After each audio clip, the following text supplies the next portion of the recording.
Submitted for the approval of the Midnight Pals. Created by Bitter Corella.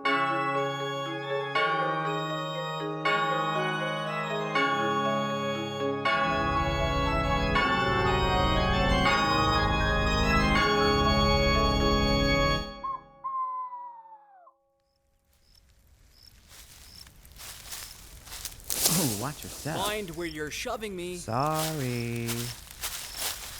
Robert Louis Stevenson. You're here to be considered as a new member of the Midnight Society. Do I really need to wear this blindfold? It's not really my vibe. No, you don't. Does he, Clive? No. What? You said there was a rule. Get this off me. I'm sorry, Rob. In my defense, it was very funny. He walked into like 5 trees. 5 trees and a river. Oh, you think that's funny? Great. Because I had to go around half the secondhand stores in the Mish to find this velveteen jacket, and it's ruined. Or maybe it's weathered look. Yeah, I could get away with that. Robert, we the Midnight Society. You know Clive. I'm Edgar. There's Steven. A big fan? Thank you. No, I was asking, are you a big fan? Oh, bit mainstream, but sure. Next to him, that's Dean. Hello there, Dean. Heard a lot about you. I loved your story about pirates. Aw, thanks, man. Specifically when the flying boy fed the pirate to the crocodile. Actually... This is Howard. H.P. Lovecraft. If you've read anything about squid gods from the realms of madness, it was probably one of mine. Nah, if you've read a Squid God book, it was probably based on something partly inspired by one of Howard's. If you got 10 pages in and threw it at the wall, it might have been his. And that's Mary. Late as usual. Oh, am I late? I'd say sorry, but actually I don't give a shit. Being punctual is part of the fun, Mary? Sup, fuckers. New guy? Robert Louis Stevenson. Forgotten it already. Well, before Robert submits his story, does anyone have anything to ask? Go on, Howard. Let's get it over with. Where are you from, Robert? San Francisco. No. Where are you really from? Oh, Scotland. But I've traveled a lot. Oh, I bet you're dead culturally and spiritually aware. Scotland? Is that one of the good ones? Of course Jesus, it is. Howard. Ugh, there aren't good or bad places to be descended from. I don't know. I hear the Scottish can be swarthy, and the men wear skirts. Don't believe those websites, Howard. Scotland's a perfectly fine place. In fact, as it happens, I'm a wee bit Scotch myself, tell me sure. Please never do that again. What brought you to SF? I was pursuing Fanny. Is that in the British or the American sense? Clive. Yeah, Clive. It might be both. No. Fanny Osborne, my girlfriend, she's a writer herself. Her stories are a bit obscure, so you might not have heard of them. Zero's Tale of the Explosive Bomb. Yeah, that's her. Liked it. Did what it said on the tin. Any remarks before we get started, Robert? Yeah, just a couple notes here. We don't call anything Scotch, except eggs, tape, and whiskey. And there's no flying children and no crocodiles in Treasure Island. Treasure Island. Maybe you should be at the other end of the woods with Tolkien and the rest of those unicorn fuckers. Oh, I think this story might be a tad fresh for the unicorn fuckers. It's got mischief, mayhem, and soup. Submitted for the approval of the Midnight Society. I call this story The Tale of Dr. Jekyll and Mr. Hyde.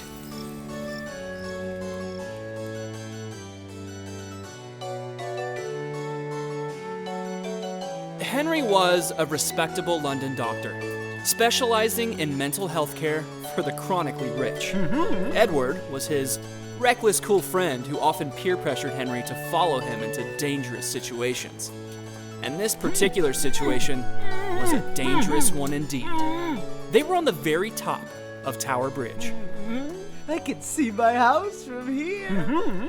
Edward's house in Oldwall Road could indeed be seen from their location. But that wasn't why he had chosen it. Tower Bridge offered spectacular views of Victorian London, including Buckingham Palace.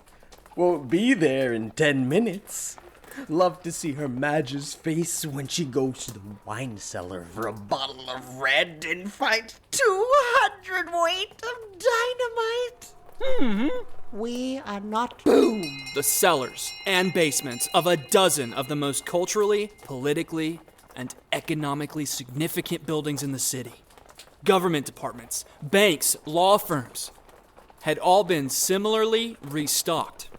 Henry knew this because Edward knew it. What? I said, please take the revolver out of my mouth. I just did. Thank you, Edward. Now call off the detonations. You know this has gone too far. Too far? My good doctor, it has barely begun. Henry had met Edward on his way home to London from a trip to India. His work took him to the houses of aging colonialists all over the quarter of the world that the English pretended to own at the time. How often do these phantasms appear? Phantasms? They're no phantasms, you jumped up little quack. They're in the bally room with us right now. Look at them. I don't see anybody, Major. It's just you, me, and a lot of stuffed endangered animals. You're wrong, Doctor. Quite wrong. There's 2, 3 of them, real as you are, staring at me. Natives, you know. Do you recognize them? Well, I think I may have obliterated that girl's village. The old chap next to her, he dropped dead building the foundations for my house. I remember him because he'd been whining about being thirsty all day. And the younger fellow, a funny story, when we put in the border between India and Afghanistan, his house was on one side and his farm on the other, so he starved. Major, there's nobody here. It's my opinion that these visions are a manifestation of your feelings of guilt. Guilt? I'm a Major the Honourable, a decorated former army surgeon, Order of the British Empire. What the bloody hell have I got to be guilty about? Your participation in the exploitation of... Exploitation? Nonsense. Best thing that's ever happened to him. But then you would spew that radical nonsense. You're one of them, aren't you? London born and raised, sir. But my mother moved over from Gujarat. And your father? Not that it's any of your business, but he was an English industrialist. Shocking. A lot of my mother's friends thought so, but they came to accept her decision. And now people like you are ordering us around like you know what's good for us. I do know what's good for you, sir. I'm one of the best doctors in the world. If you don't believe me, take a look at my prices. With respect, this is exactly what I'm talking about. You're so invested in shutting down any real processing of your thoughts about the effects of your career on others that your mind has externalized them. You don't accept these thoughts as part of yourself, so you see them as other people. Do you have some medicine for me or not? I'm not sure this problem can be wholly solved with medicine, but yes, I have in fact been working on a drug to address this sort of nervous condition. Go on then. I can't swallow that. Get me something to wash it down with. Not water, you stupid boy. I never touch the stuff. Gin. In the cabinet, behind the leopard. Now let's see what... It's experimental, but if we begin on a small dose, it should be quite safe. Major? Major! Oh, hell. Time of death? Tiffin. You were about to be the breakthrough of my career, you dead imperialist shit.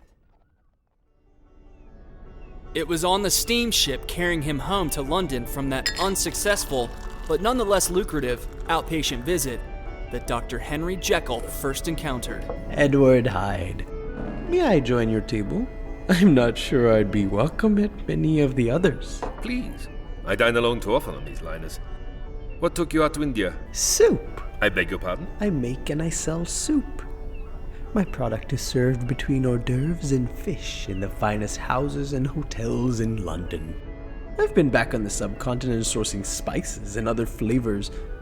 British food can't stay as bland as it is forever, or they'll all die of sensory deprivation before 1910. Have you finished with the newspaper? Oh yes, just checking the stock prices. Little soup joke there. Disappearance of a 5th member of the House of Lords. Delightful, isn't it? His opponents may think so, but I have sympathy for the man's family. I mean the fact that we can read it. Here we are, scores of miles from any dry land, and they can wireless telegraph the lurid gossip straight to the ship and print it on board. Solitude will be a thing of the past in the future. So will everything. That is the nature of the future. As for the disappearances from the peerage, the 5th, you say? In a little over as many weeks, but This case may be a step up on the part of the villain. 4 aristocrats died naturally and were abducted from their graves shortly after burial. Lord Carew Danvers here is the first to vanish alive. Shocking. I'd have thought there'd be at least 10 before anybody noticed. Ah, here comes the soup course. Thank you. Not for me. You must be a hard man to please, soup-wise. Oh, it's disgusting. I don't suppose you tried landing a contract with this shipping company. They're in dire need. As a matter of fact, I have already done so. My soup is making its nautical debut at this very meal. You are supping the Old Wall Road Soup Company's cream of oxtail. I meant no offense. Perhaps they've made some mistake in the preparation. There's nothing wrong with the soup, good doctor. You are right, of course. It is perfectly disgusting. But everybody's eating it. Even at the captain's table. Nobody's saying a I word. assure you, they find their soup quite as putrid as you do. But they cannot say so. Because my soup, as well as being disgusting, happens to be expensive. The captain and other ladies and gentlemen of society would rather eat a bowl of rancid ooze than out themselves as someone who doesn't appreciate an exquisitely costly meal. They will smile and force themselves to swallow it, just as they do with caviar, oysters, or any number of repugnant foodstuffs that it simply isn't done to dislike. Send it back. I won't be offended. I can't bring yourself to do it. Make a scene. Oh, you are too tightly bound by the social rules of these fashionable fatheads, Dr. Jekyll. You should be mindful of that. It may lead you into situations more unpalatable than that soup. I don't remember telling you my name. I have observed you. Are you going to finish the bowl? Yes? Allow me to spare you. Whoops. Dr. Jekyll usually enjoyed the vibe of returning to his London home, a boho apartment in Shoreditch, after a long voyage. Sadly, on this occasion, home turned out to be on fire. Can't let you go in there, sir. But I live there. I have rooms on the 3rd floor. Not now, you don't. Sorry, sir. There's nothing left. But... Is there somebody you can wire?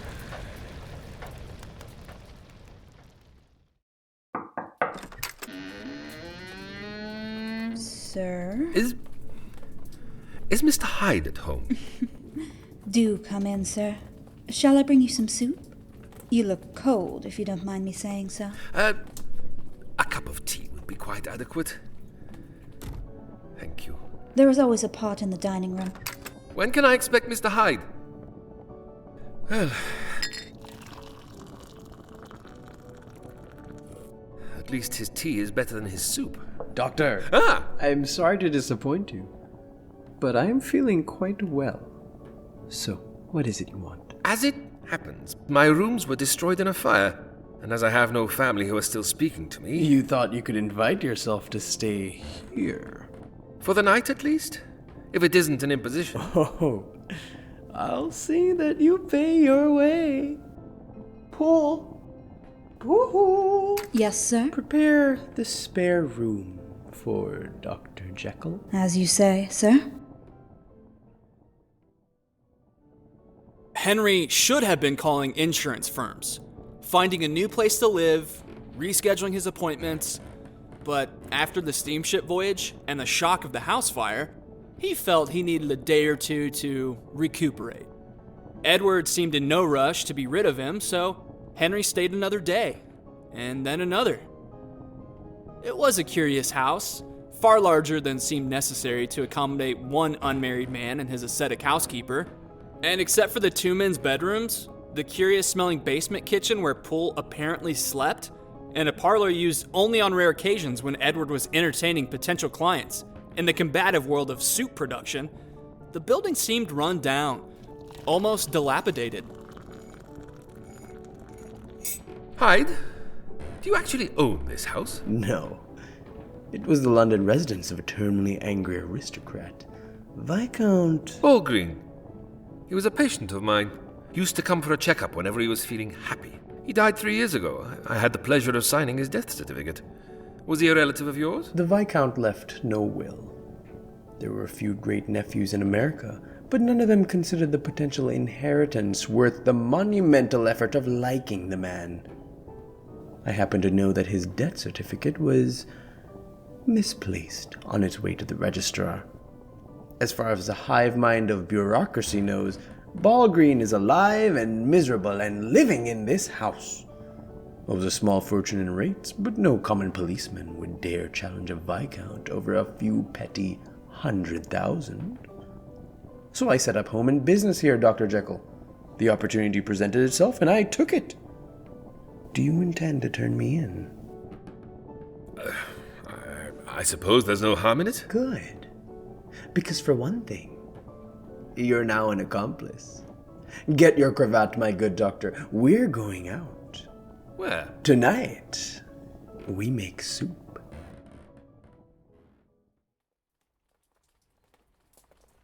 Pass me the number 2 lockpick, Poole. Number 2 lockpick, sir. What part of soup making involves breaking and entering into... Got it. Into a cemetery? Not a cemetery, my good doctor. The most expensive and exclusive cemetery in London. Only corpses of means end up here. Those who wouldn't be seen dead, sharing a graveyard with common cadavers. And what has this to do with us? Or rather, with you, and apparently your housekeeper? Have you heard of the resurrection men? The miscreants who dig up fresh graves to steal bodies? The miscreants who murder people to fill fresh graves, and then steal the bodies. To make soup, first we boil meat. And the best meat comes from humans. What? And the best human meat comes from hereditary peers. The cream of society, born with a silver spoon in their mouths, and end up on a spoon in someone else's. Lord Evington was recently successfully dispatched, sir. I'm told we'll find him in plot 47B. Very good, Poole. Ready the shovel. In the name of God! We're selling rich people their own boneless arses back to them. It's beautiful.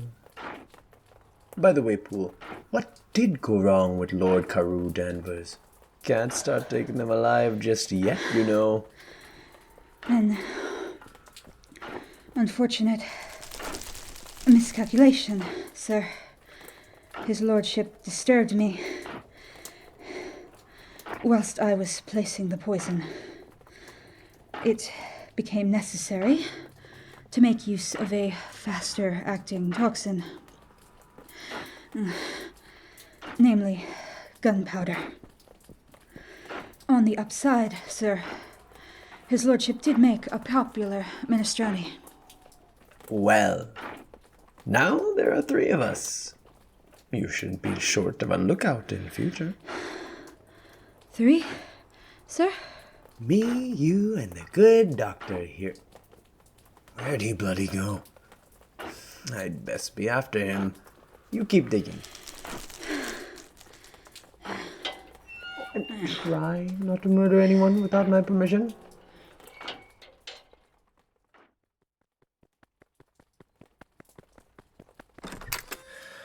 Can I help you, sir?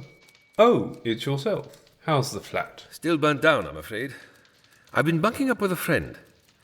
That's what I wanted to talk to you about. There you are. Poole. Wonderful. Poole can back up everything I tell you, Constable. There's a gang of grave robbers and murderers boiling the aristocracy into upmarket soup. Constable, could we have a few minutes alone? Sure. I'll grab some soup. Now, sir, I was given strict instructions that if you were ever to try to turn yourself in... Turn myself in? For what? Complicity in the resurrections. I'm not complicit. The murder of Lord Carew Danvers. I had nothing to do with... And the appropriation of Viscount Ballgreen's townhouse. Oh, I suppose I've been living there without permission as such, but surely they will see that Edward Hyde is the ringleader. Let's go home, sir. Do you suppose you could put on another pot of tea, Poole? I'm afraid it has been rather a day. Regrettably, I have business elsewhere. I only came to see you safely home and to pick up my knives. Have a good night, sir. Mr. Hyde? Edward? We need to talk. There you... Oh. You're... Sorry, sir. Not him. Didn't mean to get in your way. Hang on, who are you two? The Revelation Men have no names, sir. The Resurrection Men? No, sir. The Revelation Men. Phase 2. How many of you are there? The Revelation Men answer no questions, sir. What's in that bag? Don't worry. Everything's going to plan. Mr. Hyde, Mr. Hyde, Mr. Hyde. Why'd he call Dr. Jekyll Mr. Hyde? Oh, what a question. Why would anyone think Dr. Jekyll was Mr. Hyde? Because they're the same person. What? Hey! Spoiler alert! Robert, we all knew, didn't we? Yeah. Yep. Yeah, I thought that's how Jekyll and Hyde started. Wait, it's supposed to be a twist? Yes. Huh. I thought you'd already shed it. No! That's one of my greatest plot twists ever. It's almost as dope as the twist in Treasure Island. There's a twist in Treasure Island? Yeah, dude. They meet this real nice old man, Long John Silver. Maybe you've heard of him. And out of nowhere, he turns out to be... I'm not going to say it in case anyone hasn't read it yet, but... Have I got this right? What you're saying, or for some reason humming, is that the twist in Treasure Island is that Long John Silver is a pirate. Dude, you spoilered it again. No, everybody knows that. Well, I didn't know that. There, see? Steven didn't know. I mean, I didn't know it was a twist. Obviously, it's a twist. No intelligent reader would suspect he's a pirate. He's so chill, he's so friendly, he calls everyone matey. Does anyone who's not a pirate say that? You know, I'm not really a fan of pirates. I've heard they're a kind of sailor. And, you know, some sailors are very, you know. And he's even kind to animals. He loves his parrot, the one that sits on his shoulder like a little sidekick. Does anyone who's not a pirate even have a parrot? My spare boyfriend Byron's got a parrot. But to be fair, he's like one maiming away from being a pirate.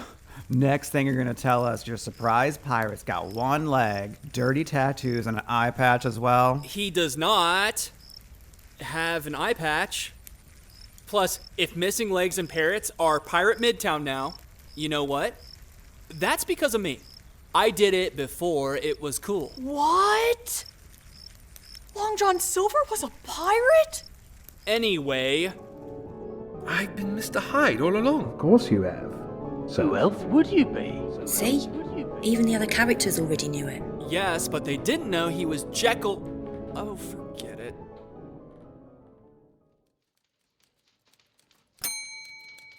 Hello again, sir. What is it this time? I need you to arrest me.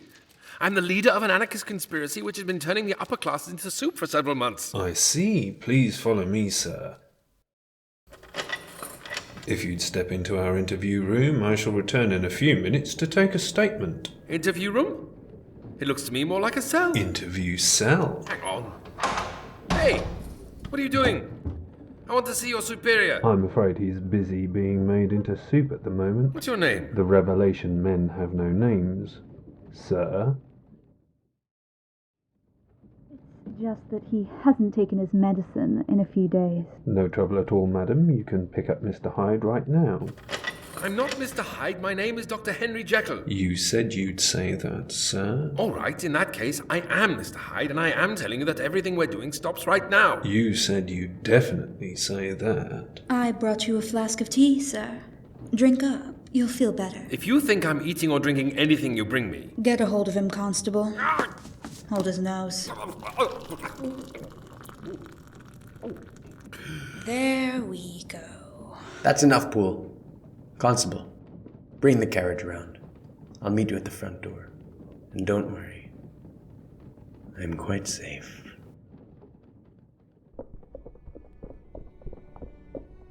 Do you remember how you first met me? On the steamer from India. That's when and where. I asked how. In a way, it's an unfair question. I've been around you as long as you've existed. Let's go back a bit. What were you doing in India? I was treating a retired major. Ah, yes. The former army surgeon. Awful man. He saw people who weren't there. Usually some unfortunate sods whose homes he'd destroyed. The poor man's guilt and self-loathing caused him to hallucinate his victims. He was extremely distressed. Oh, my heart bleeds. I developed a drug for it. A medicine that acted on the thalamus, the brain's center of imagination, to isolate these different parts of his consciousness and suppress the ones that weren't wanted. But the major died of an unrelated condition. I'm fairly sure. No. No? Your drug worked better than you know. It suppressed most of the unwanted guests in the major's brain. But at some cost. The man suffered horribly, as he deserved, while his mind's creations fought among themselves until only one guest remained who'd managed to hide at the back. One? Mr. Edward Hyde. What? I could have crushed you at any moment, taken the reins away from you completely. But I knew I wouldn't get anywhere without a respectable alter ego I could use when I needed an invitation to a society party or a function at Buckingham Palace. So I kept you around, stuck a few corks in your memory. Let me take one of them out. Do you remember the Major's name now? Henry Jekyll. One of the first of the King's commissioned Indian officers. A celebrated project of cultural cooperation. Two nations working together for the benefit of one of them. Of course, to gain any credibility in that outfit, you had to show yourself to be completely impartial. And you did. They gave you the mask and your face grew to fit it. He made that drug. I made that drug for myself. You're what's left of the Major's good side, as his paler colleagues would have called it. The part of him that was twisted until it took pride in the lands he stripped, the communities he devastated. The part that was honored and celebrated and plied with champagne and medals whenever he returned to London from putting the boot to his own people. How much of it do you remember now? Everything. And I'm everything you bottled up. Shame, guilt, fury at everything those polite bastards made us do. You didn't even know I existed. I'd come out at night when you thought you were asleep. I made arrangements, telegraphed a few of your old army contacts in London. People who'd had the decency to get out when they realized what we were doing to those lands. I had Poole take possession of the townhouse, set up the Old Wall Road Soup Company, and begin production, so that everything would be waiting for us when we got back. And I made us a slightly modified version of the drug, which I slipped into your personal tea supply. Tea? You only ever appeared when I drank tea. Tea, Dr. Jekyll. Quite the symbol of genteel English life. Stolen from a culture they subjugated and enslaved to farm it for themselves. And now they've built their national identity around it. You took yours with milk, no sugar, and a psychoactive agent that allowed us to meet face to face. We're here. Where? Tower Bridge. Get up the stairs. No. I wasn't asking. One of your old army contacts was a demolitions expert. Got us the dynamite. Dynamite? Fantastic stuff. You saw what it did to our old flat. That was one stick. We've got a front row seat. Which is where we came in. You know this has gone too far. Too far? My good doctor, it has barely begun. You're not really here. You don't even exist. Existence isn't an attribute. And that revolver isn't in your hand, it's in my hand. Doesn't change a thing. No, I suppose it doesn't. The corks in her brain have been popped. Our minds are remerging. In a few minutes, we'll be one person again. What was that? The British Museum. The contents are en route to their original owners. Parliament. The Bank of England. St. Paul's Cathedral. Oh, the Royal Albert Hall. Not a fan of music? On the contrary. But that building was killing music slowly. Music that lives is played in twopenny theatres in the East End, or by satirists on the roadsides, or the platforms of the Underground Railway. And there goes Buckhouse. Nobody inside but Queen Vic and her husband. Chambermaids, beefeaters, all our people. The rest of the family will have to learn to fend for themselves. Maybe they can start playing music on the Underground Railway. I can't believe we did it, Edward. Edward? Oh. I shall miss you, Mr. Hyde. You met me at a very strange time in my life.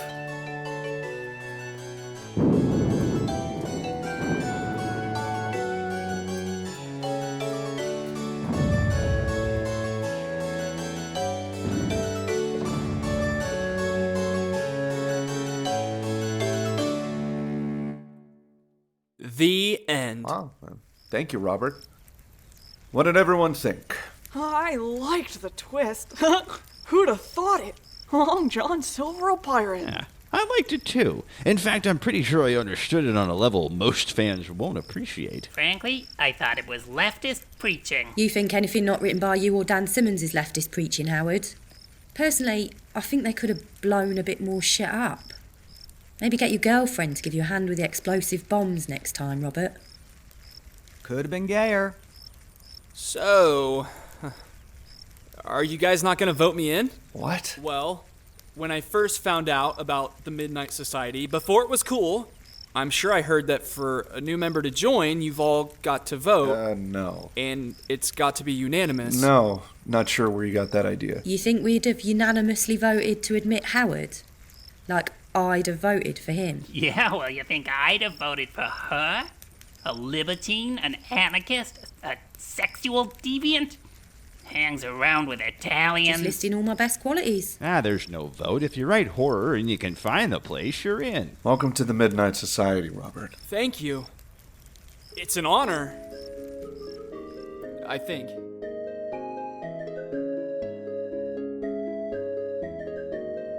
Submitted for the approval of the Midnight Pals, starred Rodrigo Borges as Edgar Allan Poe, Jason Robinson as Stephen King, Rebecca D'Souza as Mary Shelley, Sister Indica as Clive Barker, Ren Montgomery as Dean Koontz, and Robin Johnson as H.P. Lovecraft.